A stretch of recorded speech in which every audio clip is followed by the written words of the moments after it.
తల్లి చేసిన త్యాగం కొడుకు జీవితాన్నే మార్చేసింది. విజయవాడ దగ్గరలోని ఒక చిన్న గ్రామంలో సీతమ్మ అనే ఓ సాధారణ మహిళ ఉండేది. ఆమె భర్త రాములు రోజు కూలీ పనికి వెళ్ళేవాడు. వాళ్ళకి ఒక్కగానొక్క కొడుకు కార్తీక్. పేదరికం వాళ్ళ ఇంట్లో కొత్త విషయం కాదు, కానీ ప్రేమ మాత్రం చాలా ఎక్కువ.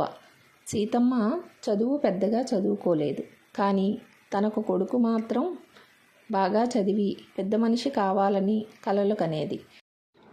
ప్రతి ఉదయం లేవరా నాన్న, స్కూలుకి ఆలస్యం అవుతుంది అని ప్రేమగా నిద్రలేపేది. కార్తీక్ కూడా బాగా చదివేవాడు. టీచర్లు అందరూ అతన్ని మెచ్చుకునేవారు. ఒక్కరోజు స్కూల్లో రేపు జిల్లా స్థాయి సైన్స్ పోటీ ఉంది, ఎవరు పాల్గొంటారు అని టీచర్ అడిగారు. కార్తీక్ వెంటనే చేయి ఎత్తాడు. టీచర్ సంతోషంగా, బాగా సిద్ధం అవ్వు కార్తీక్, నువ్వు గెలవగలవు అన్నారు. ఇంటికి వచ్చాక చాలా ఆనందంగా తన అమ్మకి చెప్పాడు. అమ్మ, నేను సైన్స్ పోటీలో పాల్గొంటున్నా. సీతమ్మ కళ్ళల్లో ఆనందం కనిపించింది. నువ్వే గెలుస్తావురా నాన్న అని అతని తల నిమిరింది. కానీ మరుసటి రోజు స్కూల్ నుండి ఒక నోటీసు వచ్చింది. పోటీకి వెళ్ళడానికి ఫీజు 500 రూపాయలు. ఆ 500 రూపాయలు వాళ్ళ కుటుంబానికి చాలా పెద్ద మొత్తం. ఆ రాత్రి రాములు నిశ్శబ్దంగా కూర్చున్నాడు. అప్పుడే ఇంటి అద్దె ఇచ్చాం, చేతిలో డబ్బులు లేవు సీతమ్మ అన్నాడు బాధగా. కార్తీక్ వాళ్ళ మాటలు విని, పర్లేదు నాన్న, నేను పోటీకి వెళ్ళను అన్నాడు బలవంతంగా నవ్వుతూ. కానీ ఆ నవ్వు వెనకాల బాధ స్పష్టంగా కనిపించింది. ఆ రాత్రంతా సీతమ్మకి నిద్ర పట్టలేదు. తన కొడుకు మొహంలో కనిపించిన ఆ నిరాశ ఆమె మనసును ముక్కలు చేసింది. మరుసటి రోజు ఉదయం కార్తీక్ స్కూలుకి వెళ్ళాక సీతమ్మ నెమ్మదిగా తన అల్మరా దగ్గరికి వెళ్ళింది. అందులో ఒక చిన్న బాక్స్ ఉంది.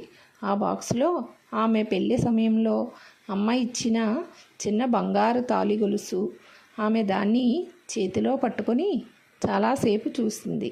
ఆ తాళి ఆమెకు కేవలం బంగారం కాదు, ఆమె జీవిత జ్ఞాపకం, ఆమె పెళ్ళి, ఆమె అమ్మ ప్రేమ, ఆమె కుటుంబం అన్నీ అందులో ఉన్నాయి. ఒక్క క్షణం కూడా ఆలోచించకుండా ఆ తాళి తీసుకుని బంగారు షాపుకు వెళ్ళింది. షాపు వాళ్ళు చూసి, ఇది అమ్మేస్తున్నారా అని అడిగారు. సీతమ్మ కళ్ళల్లో నీళ్లు తిరిగాయి.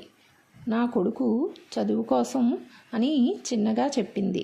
కొద్దిసేపటికి ఆమె చేతిలో 3000 రూపాయలు ఉన్నాయి. ఇంటికి వచ్చింది. ఏమీ జరగనట్టు నవ్వుతూ కార్తీక్కి డబ్బులు ఇచ్చింది. పోటీకి కావలసినవి కొనుక్కోనన్నా అంది. కార్తీక్ ఆశ్చర్యపడ్డాడు. అమ్మా, డబ్బులు ఎక్కడివి? మీ నాన్నకి పని దగ్గర అడ్వాన్స్ ఇచ్చారురా అని అబద్ధం చెప్పింది. కార్తీక్ చాలా ఆనందపడ్డాడు. ఆ రోజు నుండి రాత్రింబవళ్ళు కష్టపడి సిద్ధమయ్యాడు. పోటీ రోజు వచ్చింది. కార్తీక్ స్టేజ్ మీదకి వెళ్ళి తన ప్రాజెక్ట్ చూపించాడు. అందరూ ఆశ్చర్యపోయారు. జిల్లాలో మొదటి బహుమతి గెలిచాడు. టీచర్లు కూడా గర్వపడ్డారు. నీ భవిష్యత్ చాలా గొప్పగా ఉంటుంది కార్తీక్ అన్నారు. సంవత్సరాలు గడిచాయి. కార్తీక్ చదువులో మెరిసి హైదరాబాద్లో పెద్ద సాఫ్ట్వేర్ ఇంజనీర్ అయ్యారు. పెద్ద ఇల్లు, కారు, మంచి జీతం అన్నీ వచ్చాయి.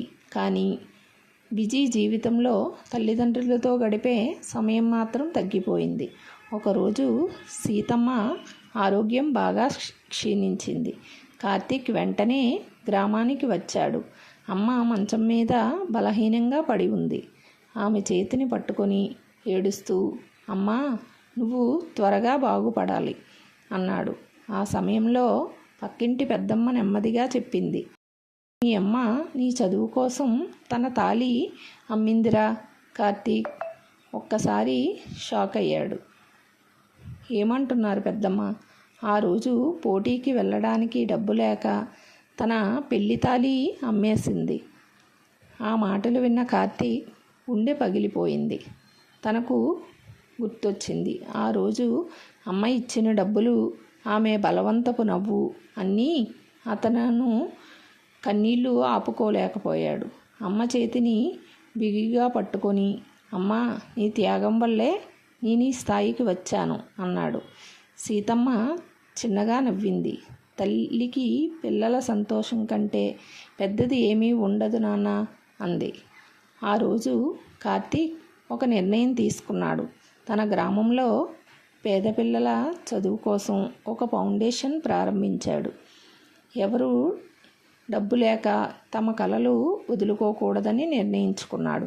ఆ ఫౌండేషన్కి ఒక పేరు పెట్టాడు, సీతమ్మ ఎడ్యుకేషన్ ట్రస్ట్.